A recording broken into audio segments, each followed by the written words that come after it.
सर्वप्रथम त आज सबैजना मिडिया फर्टिलिटीको तपाईँहरू आउनु भएकोमा है एकदमै मुरी धन्यवाद। जुन चाहिँ हाम्रो एसकेएम स्टुडेन्ट विङले यो मिट एन्ड ग्रिट जुन चाहिँ प्रोग्राम छ है यो 24 को इलेक्सनको बादमा फर्स्ट एउटा हामीले गर्दैछौँ अनि यो पहिला कहिले पनि भएको थिएन। अनि जति पनि आज हेर्नुभयो तपाईँले विगतको सरकारमा जस्तै फर इक्जाम्पल मैले दिनु पर्दाखेरि मैले पनि एज एन तपाईँको स्टुडेन्ट पोलिटिक्समै गरेर आएको है। तपाईँको 2003 मा म एउटा तपाईँको सिक्किम स्टुडेन्ट एसोसिएसन दिल्लीको प्रेसिडेन्ट जेनरल सेक्रेटरी गरेर 3 ताको सरकारमा हामी एज अ स्टुडेन्ट मन्त्रीलाई भेट्न कोसिस गर्थ्यौँ है। तपाईँको मुख्यमन्त्रीलाई भेट्न कोसिस गर्थ्यौँ त्यो समयको अब श्रीमान के अरे तपाईँको पवन चालिङ सरलाई है। तर त्यो 3 ताको सरकारमा स्टुडेन्टको एक्सेसिबिलिटी एकदमै कम्ती थियो।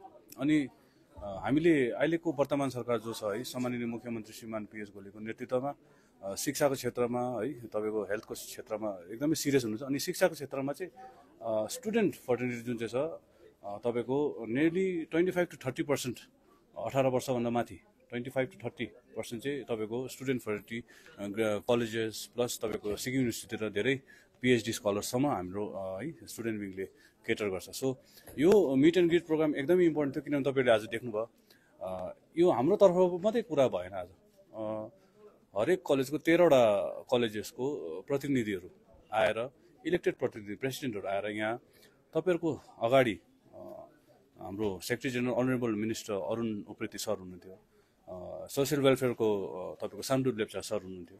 अनि त्यो एक्सेसिबिलिटी चाहिँ हाम्रो स्टुडेन्ट विङले एज अ ब्रिज पुलको काम गरेको छ। अनि त्यो चाहिँ विगतको सरकारमा कहिले हुन्थेन, जहिले पनि अब एकतर्फ थियो। तपाईँले त याद भएकै कुरा हो तपाईँको 2014मा जस्तो पाराले स्टुडेन्ट्सहरूलाई लाठीचार्जहरू गरेको है त्यो इन्सिडेन्ट तपाईँलाई यादै छ।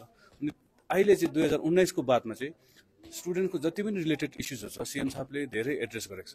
अनि यो आजको मिट एन्ड ग्रिटमा चाहिँ जति पनि कलेजेस 13वटा कलेजेसको रिप्रेजेन्टेटिभ्सहरू थियो उहाँहरूले तपाईँको कुरा राख्ने मौका मन्त्रीको अगाडि है। अनि जति पनि आज उहाँले आफ्नो गुनासोहरू राखेको छ त्यो चाहिँ एउटा प्लेटफर्म यो हामीले बनाएको छौँ।